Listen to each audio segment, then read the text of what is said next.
Hi, so I'm going to begin this workshop.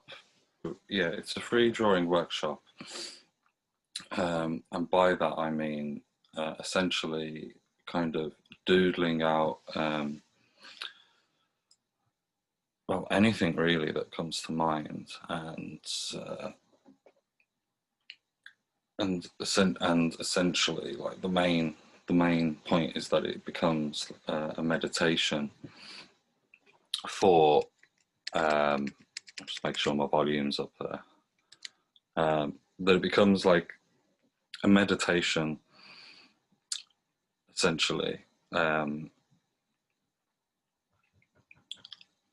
if I can explain this a little, if you had seen the videos of my residency artwork, and talks about, sort of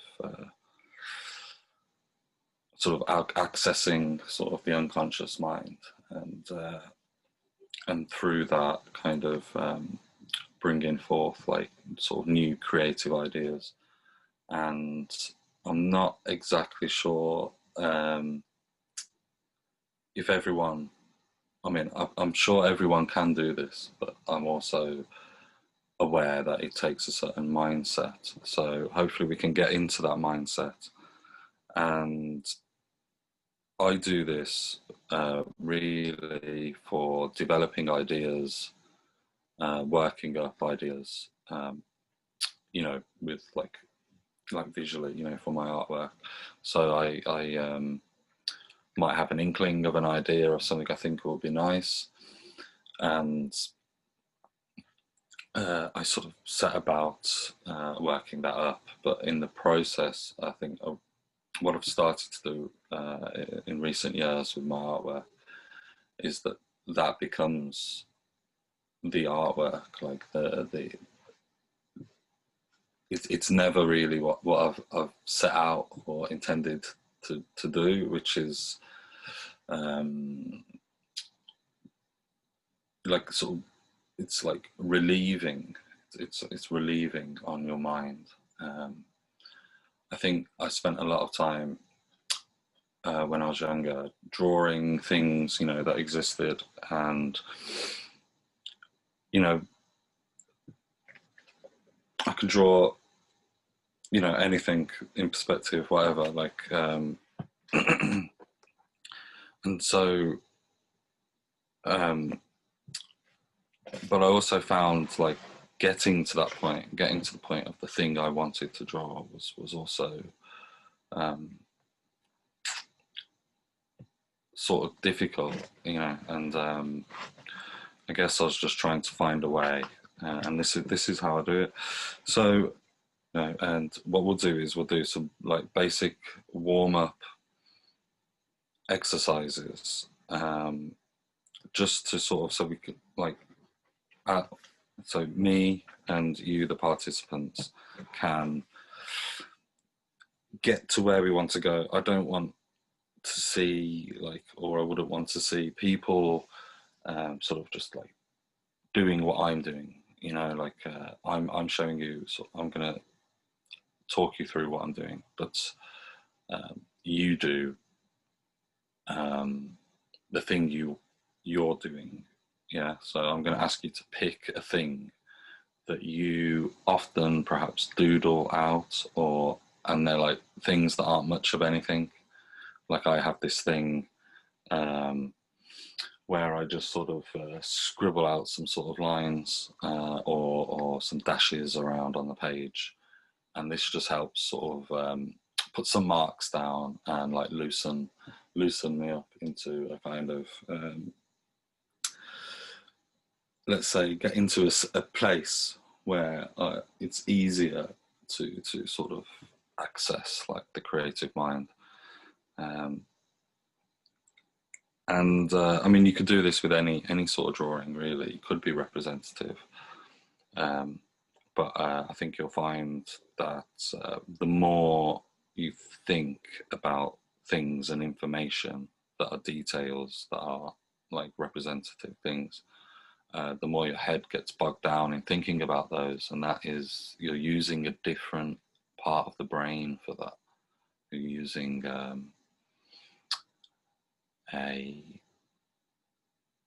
you're using like the logical side, and we don't want to be logical here. We want to be free of sort of constraints, because I mean, no one's necessarily going to see this stuff, and I think you shouldn't get hung up on like everything being like the final piece, or this is the best thing you've ever done every time. I think, you know, I've got reams and reams of just stuff that's just scribbled out, but out of that stuff does come, you know, good stuff. And in this sort of like headspace whilst you're doing it, you're able, because you're sort of like, your body's operating doing the drawing, so your mind's like free then to like bring in all this other information, and it's sort of like feeding off things going around in your head. It's like it's feeding off like what you're doing there on the page, and it's making like, so you have to have a certain amount of like blind faith in as much as you sort of don't know where you're going at this point, but like go with it, you know. And so if you do have any concrete ideas in your mind about what it is you want to draw, that's gonna like kind of limit that process. Like you won't, like, it's easier to access once you know what you're doing, so you can switch off, you see, so it becomes like automatic. And then you'll find like yeah, you're opening a can of worms, like a sort of good can of worms, you know. There is such a thing. So I'm going to start by just showing you kind of the sorts of things that I might do. So sometimes I might like just start by like doing something like this, you know, and then maybe, and so like if you've seen the drawings from this week and the artwork, you'll know that I've been doing this a lot, but in you know, not just this. And so yeah, and sometimes then I might just put like something there, and you know, if I do something sort of like that, I've got a cube, right? But it's not really a cube. So, but I like that it sort of is creating a form in a way. It's kind of becoming this, you know, sort of bizarre shape. But yeah, so don't be afraid to make a mess. Just make some gestures. Get it out, really. But I don't mean just make mindless scribble. Like, try and identify as you do this things you like. Sometimes I might just put some dashes around. And it's okay, you can use any size paper here, any instrument. You could use a tablet. You could use like a paintbrush, you know, anything that makes a mark. Like I might think, oh, this makes me think of something. And already I'm like kind of forming something, and I haven't even thought about it. I've been talking to you. So something can happen, and obviously experience, etc., aids one with these sorts of things. So I guess the only aim is to make some kind of final work or something that fills a page or some sort of concrete idea that you could essentially work up into something. And I think by turning off our thinking mind, like, we're just able to do that more. The side effect kind of is that we end up with this kind of like abstracted, suggestive kind of language, which is, I guess, for some people harder to decode because it's not literally said. But you know, as we know in art, like the need to say paint and draw kind of representative forms is less popular these days, let's say, or required because of things like photographic technologies and, you know, computers, etc. So that's why, one of the reasons why I sort of don't feel the need to draw representative images, but I can use all the techniques in creating things. If I draw a bunch of, even though these aren't abstract forms, if I draw a bunch of cubes, various scales, kind of like, you know, doing something, kind of like they're floating around.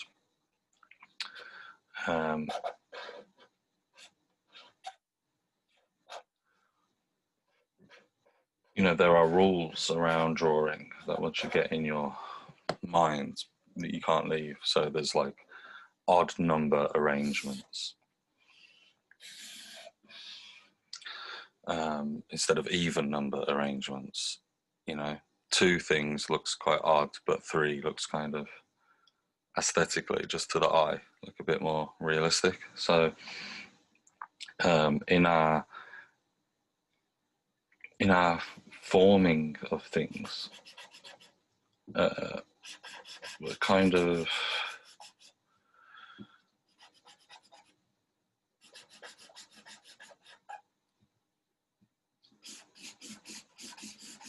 sorry, I'm just the issue with if there is an issue with this is that one might become quite despondent because they're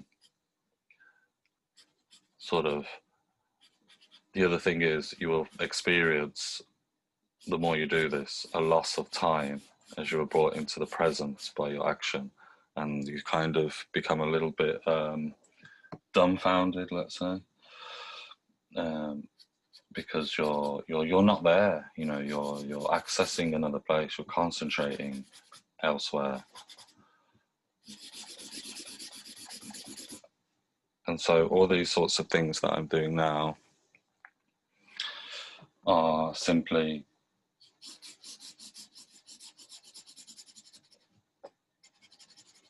just allowing myself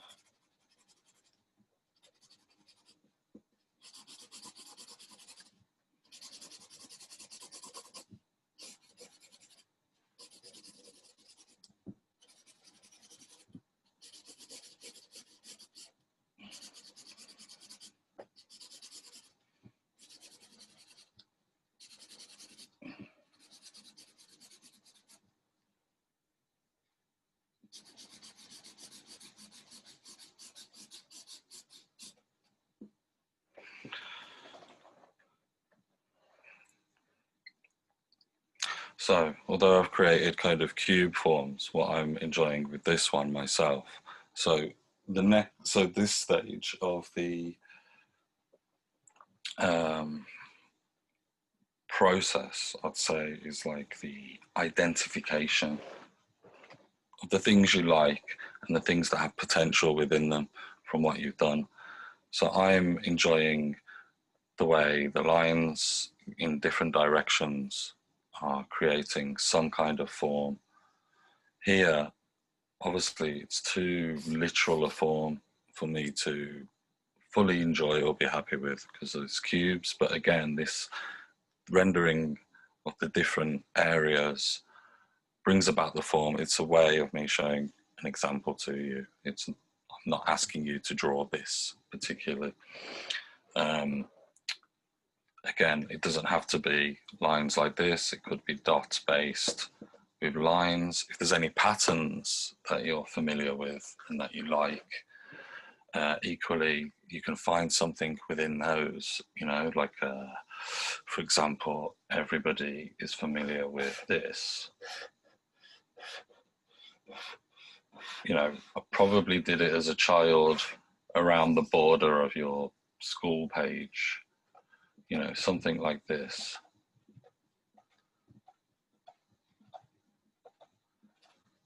But then based on experience and things, you know, that's not kind of enough, is it? To be, you know, but where could we go with this? So I don't know, because I'm having to think now. You see the limitation? Perhaps though, if I just turn my head off a minute and I just do it again.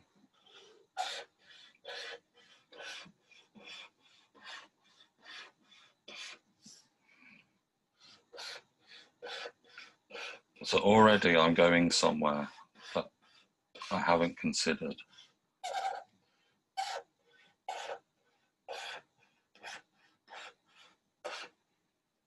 Okay, interesting. Now at this point, if I fill in all the dots like the other one, I have a fairly interesting kind of thing.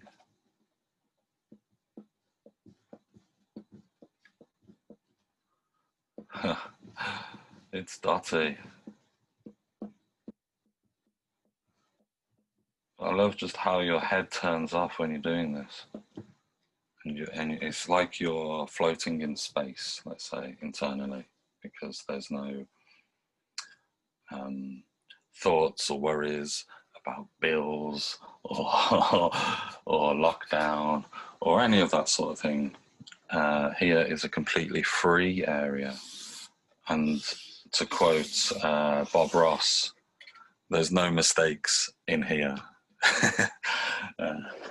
So after seeing this and seeing this, I'm starting to identify, I kind of like this, not so much the dots. Maybe if I take this and I do something like,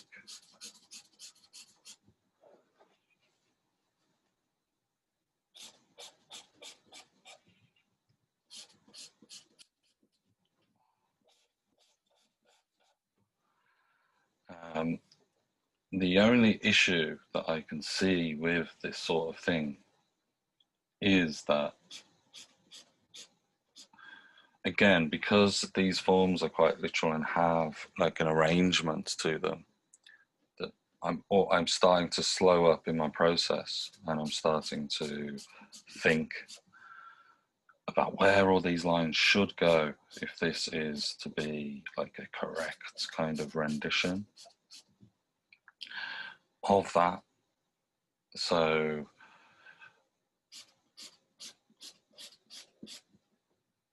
although it is making an interesting pattern, now I understand it a bit better. See how I'm speeding up?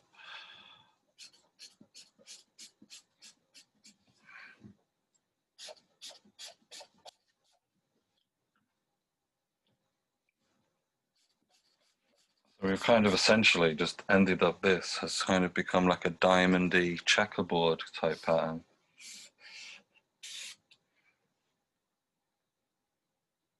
So I think what I want to do now is go back to random, sort of taking, so there's like pockets of areas that are rendered. So I'm thinking now, on this page, so don't worry about going over things, having stuff, you know, like working on one page, just having those, you know, in a moment. So I'm now going to identify what it is I'm going to do, and then I'm going to attempt to draw it out for the last half hour. And I think what I'm liking here and here is these sorts of pockets. So if I go back to being more random and I start to perhaps do a sort of a pocket but make it a bit less square perhaps, and if I change up angles and try and just piece together, I think, like some kind of lines that don't meet each other.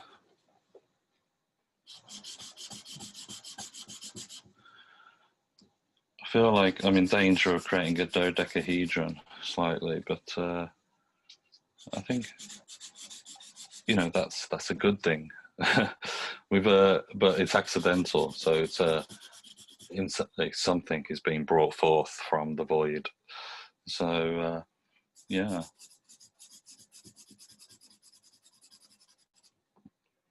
And then we can just stop that. I think because we essentially work from a central point moving out, but if I was to move like that way, I think I'll do that on the next drawing. So I think I'm going to go with something like this and try and work that up into a variety of strokes and textures.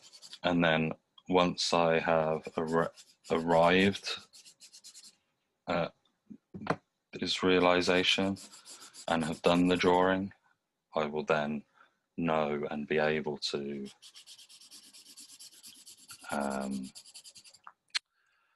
take it on to the next level, which is, okay, so how do I paint this? What do I do? What's the different things I could do with it? So already I'm starting to see that there's all these sort of different scapes or different kind of angles created by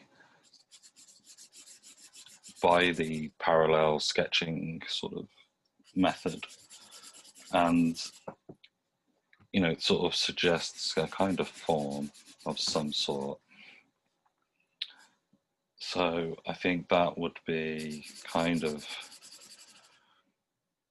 interesting. Like you could create, perhaps make those solid, you know, like solid areas that are sort of linked up, that each have like their own gradient, and it's kind of like a warped space, you know, or a sort of fragmented kind of almost like a Photoshop filter on something. It could be like glass. It could also, because of these random kind of forms, it's kind of a bit like the surface of water, you know? If I was to draw an outline around all of these areas here, you can get a closer look. Sorry. Let me just bring this forward.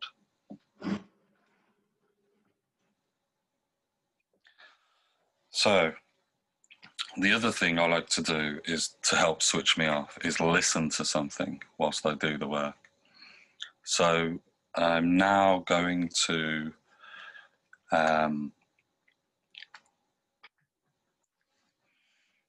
move to a clean page, and I'm going to attempt to fill it all with this. And even maybe by the end of that, I may have discovered something new, and maybe you guys have also. So, so please listen to what's being said, but also don't. Just sort of, it's just background noise. It's all good. It helps one be brought into the present for the thing. So maybe if you can put some of these things into practice, and then start developing your own piece. And it would also be interesting to see what it is you've developed as well. So that would be nice. Okay, 1 second. So I'm going to play for you first, whilst we listen, and it's kind of on the same subject. It's about how artists individuate. A study in the process of individuation by Carl Jung. That's from part 1 of The Archetypes of the Unconscious. So this is a reading from that. During the 1920s, I made acquaintance in America of a lady with an academic education. We will call her Mrs. X, who had studied psychology for 9 years. She had read all the more recent literature in the field. In 1928, at the age of 55, she came to Europe in order to continue her studies under my guidance. As the daughter of an exceptional father, she had varied interests, was extremely cultured, and possessed a lively turn of mind. She was unmarried, but lived with the unconscious equivalent of a human partner, namely the animus, a situation that often occurs with academic women. As frequently happens, this was based on a positive father complex. She was Daddy's little angel, but consequently did not have a good relationship to her mother. Now, her animus was not the kind to give her cranky ideas. She was protected from this by her natural intelligence, by a remarkable readiness to tolerate the opinions of other people. This good quality, by no means to be expected in the presence of an animus, had, in conjunction with some difficult experiences, enabled her to realize she had gotten stuck. This was one of her reasons for her trip to Europe. Associated with this, there was another, not accidental motive. On her mother's side, she was of Scandinavian descent. Since her relation to her mother left very much to be desired, as she herself certainly realized, the feeling had gradually grown on her that this side of her nature might have developed differently, if only the relation to her mother had given it a chance. Before coming to Switzerland, she had gone back to Denmark, her mother's country. There, the thing that affected her the most was the landscape. And strangely, she was overcome by the desire to paint. You see, she didn't know how to paint or draw, but she tried her hand at watercolors, and her modest landscapes filled her with a strange feeling of contentment. Painting them, she told me, seemed to fill her with new life. Arriving in Zurich, she continued her painting efforts, and on the day before she came to me for the first time, she began another landscape, this time from memory. While she was working on it, a fantasy image suddenly thrust itself between her and the picture. She saw herself with the lower half of her body in the earth, stuck fast in a block of rock. She felt caught and helpless. She then suddenly saw me in the guise of a medieval sorcerer. She shouted for help, and I came along and touched the rock with my magic wand. The stone instantly burst open, and she stepped out uninjured. She then painted this fantasy image instead of the landscape and brought it to me on the following day.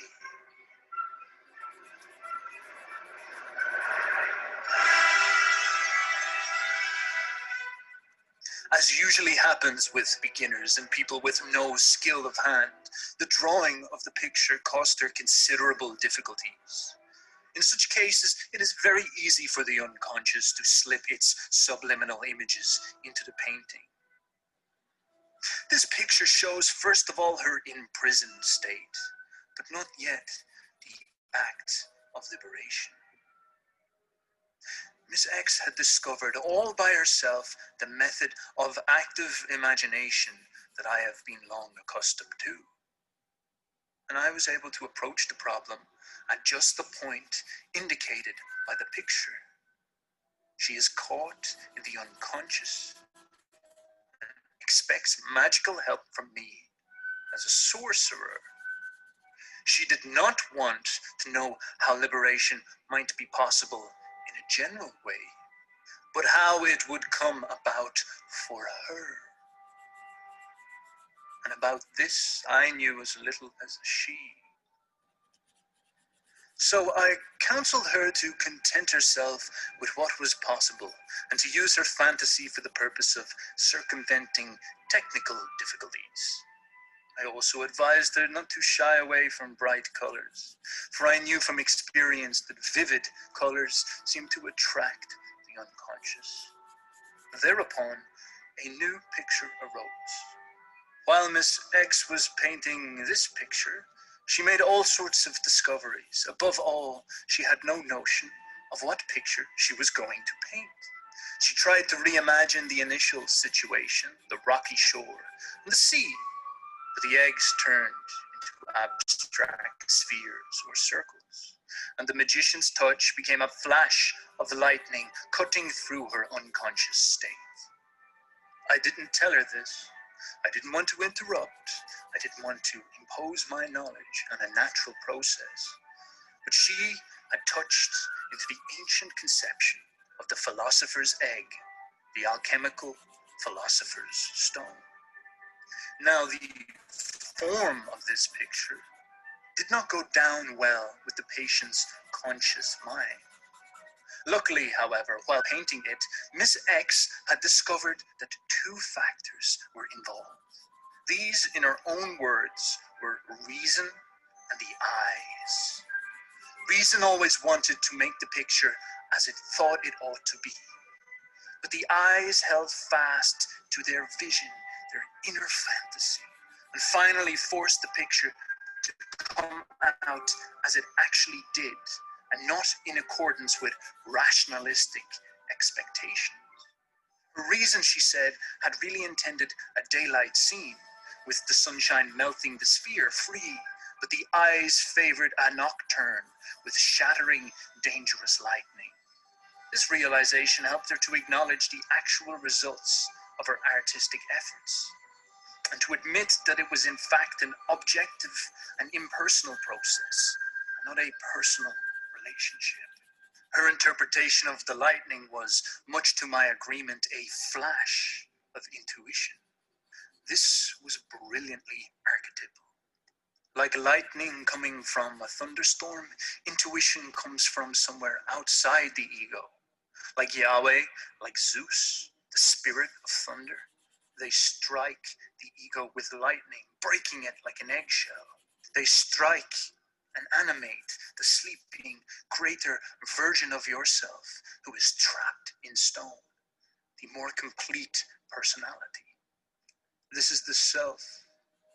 This self was always present, but sleeping, like Nietzsche's image in the stone.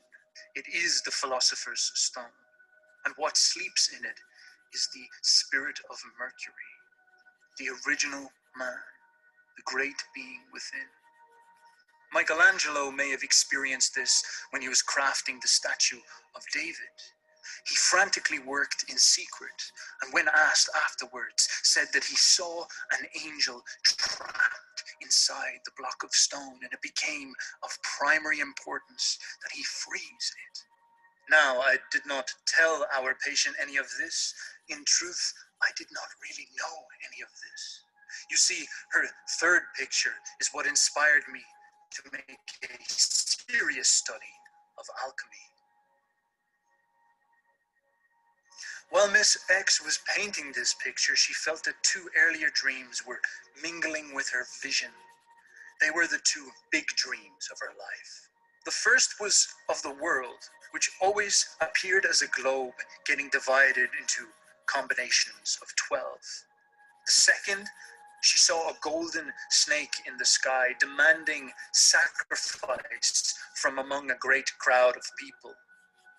The man who obeyed this command stood up from the crowd with an expression of sorrow. Now, it has to be emphasized, this patient felt that the painting of this picture was the climax of her life. I began to understand that this sphere was the taking off of the self. The following pictures began to take the forms of mandalas as her deeper unconscious expressed itself onto these ordered circles. The ritual of drawing mandalas is extremely common in Eastern religions. It forms as a focal point to concentrate the mind. One of the most incredible versions of this is where Buddhist monks drop one grain of sand at a time to create huge and elaborate mandalas of almost glorious perfection. Yet the second they are finished, they are told to completely destroy it by blowing it all away.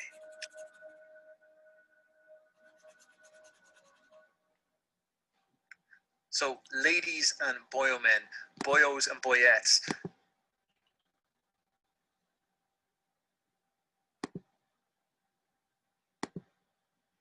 one of the most revealing aspects of my researches into magic and the occult has been the discovery that actually magic has quite a lot in common with fiction and with fantasy. We almost get to the notion that the two are pretty well interchangeable. I think that Aleister Crowley even mentioned that the language of magic is more about language than it is about magic. The idea of a grimoire, a dark book of spells. Grimoire is simply another way of spelling grammar. According to Crowley, to cast a spell is simply to spell. When we think of the fact that most of the magic gods that various cultures have created or worshipped in the past, characters like Hermes, Mercury, Thoth, these are not only the gods of magic, they are also the scribe gods. They are the gods of writing. To some degree, the reason that I involved myself with magic was partly because as a writer, I was feeling that something to do with the territory of writing itself, the way that anybody who's been writing for a given length of time will probably have anecdotes to tell you, strange little coincidences, things that they wrote and then something very similar happened to them, perhaps a day, perhaps a month, perhaps 10 years later. That there are these odd little incidents that tend to build up and that you tend to shove in a filing drawer just marked weird stuff. And because you have nowhere else to put them, you know, there is no other compartment within your life, no other context into which you can fit these strange little anomalous events, these little synchronicities. And eventually, as with myself, you might reach a point where you perhaps decide that the stuff in the drawer marked weird stuff is in fact the only important stuff. And that if you wish to progress as a writer beyond mere technique, then you might be advised to start looking at some of those events. This leads to a consideration of the relationship between fiction and reality. I started to come to the conclusion that fiction has an immaterial reality that is exactly equivalent to material reality. It is no less or more real, it is simply different. For example, we have a three-dimensional solid material chair, such as the one that I'm sitting in. This is real in material terms. Then we have the idea of a chair. The idea of a chair is perhaps more important than any single individual chair, and yet the idea of a chair exists nowhere in the physical universe. It cannot be measured in a laboratory. It is completely outside the realm of science, as are all of our thoughts, all of our internal events. To some degree, the things that happen in our heads are the only things that we can ever know with any certainty. And yet, these are precisely the things that science is, by its very nature, completely incapable of dealing with. Science, I think, would very often rather disprove consciousness on some basic level, would rather demonstrate that consciousness and awareness were a byproduct of, say, our biology, because then they would not have to deal with the problem of what Kerstler and others referred to as the ghost in the machine. Consciousness is a ghost, a spook, a phantom that somehow spoils the logic of this perfectly balanced clockwork universe, this worldview that we have created for ourselves. Now, to me, if you're going to try and come up with a new way of talking about consciousness, then that is precisely what you need to do. You have to come up with a new way of looking at the basic phenomenon. It will not be scientific, it cannot be scientific. But for me, what it came down to was understanding the world inside our heads, the world of consciousness as a world, as a space, as a kind of space that had its own rules, had its own unique properties, and was just as demonstrably real as the three-dimensional physical space which we inhabit. Starting to consider the nature of that space tends to lead you to consider previous attempts to define consciousness in spatial terms. You could think of Plato with his world of ideal forms, something that exists nowhere in physical reality, but which, according to Plato, must exist, must precede physical reality, must be this world of essences that all material form is merely a kind of distant echo of. There are other ideas. There is Carl Jung's idea of a mass unconscious. This again is a sort of a place somewhere within our ancestral memory. There is Karl Popper, who talks of World 3. World 3 is a kind of hypothetical abstract space in which immaterial human constructions, ideologies, for example, Marxism, these are constructs that do not actually have a material form, but are nonetheless important and often sizable mechanisms in the world of ideas. To me, the world inside our heads, I gave it the working label of idea space.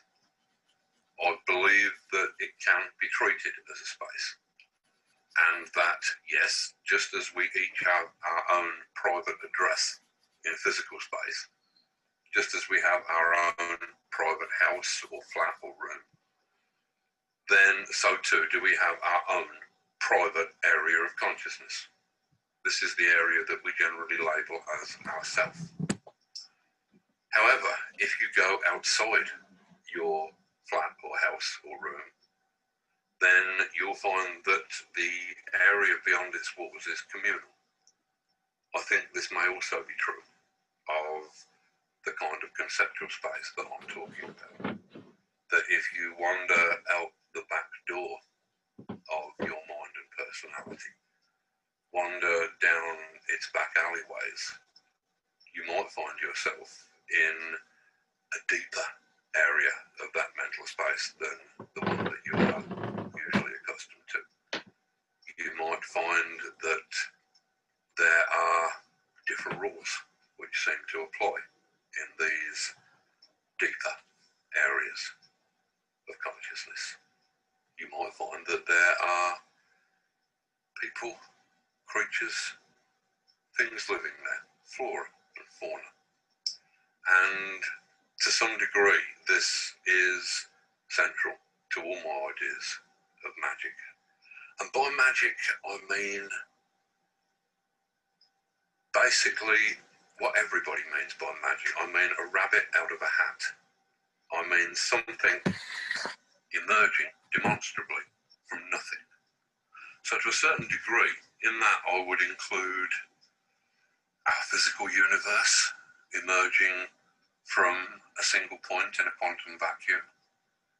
I would include any human thought or idea or work of art which demonstrably starts out nowhere, starts out in the silence of our minds. First there is no idea, then there is the flickering of an idea, then there is a fully realised idea, and then finally we have a physical artifact which we can hold in our hands. We have a book, we have a painting.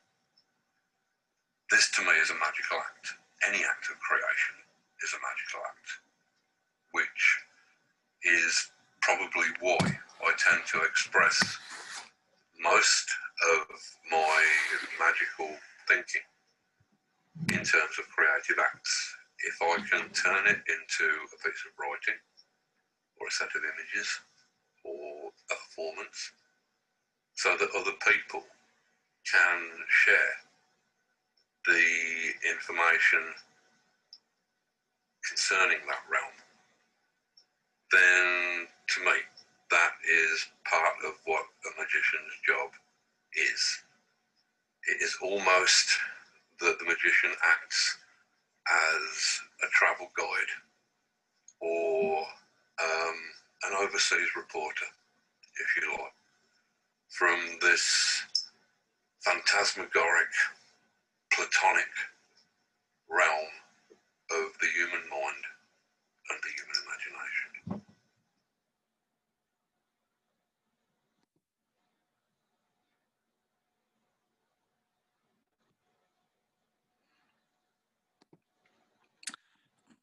So Alan Moore there talking about writing, language and magic.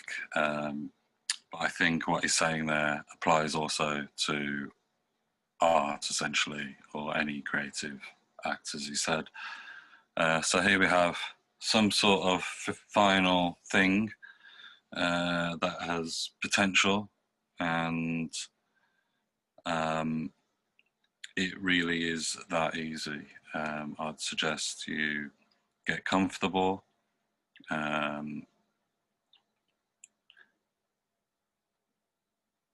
be relaxed, forget about your worries. Like I said, initially, do the initial doodling out. This is going to help with the de-stressing and the getting into it, you know. And don't take too long in making those decisions. I think the problem comes when we get logical, or as Jung is saying at the start, sort of the reason, like the sort of chatting mind inside our head, is kind of not the creative mind. It's the thing which kind of is holding you back with constraints. So we need to be able to, obviously it has its uses in this world, but we need for these sorts of things to be going with a hunch, going off feeling and not deliberating too much. Otherwise we would end up with nothing. I think this happens automatically to a certain degree to people, but equally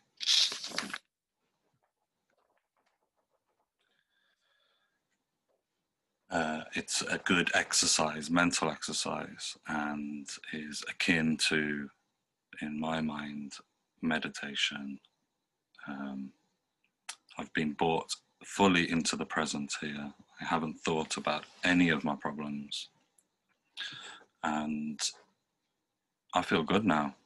I feel really good. So thanks for joining me. And I'll just turn you back here. Thanks for joining me this morning. And if anybody does watch this, it would be nice if you could send in maybe a photo or an image of what it is you produced. It'd be nice to see that. Okay, thanks for joining me for this workshop on free drawing / meditation. Real nice mark making in here.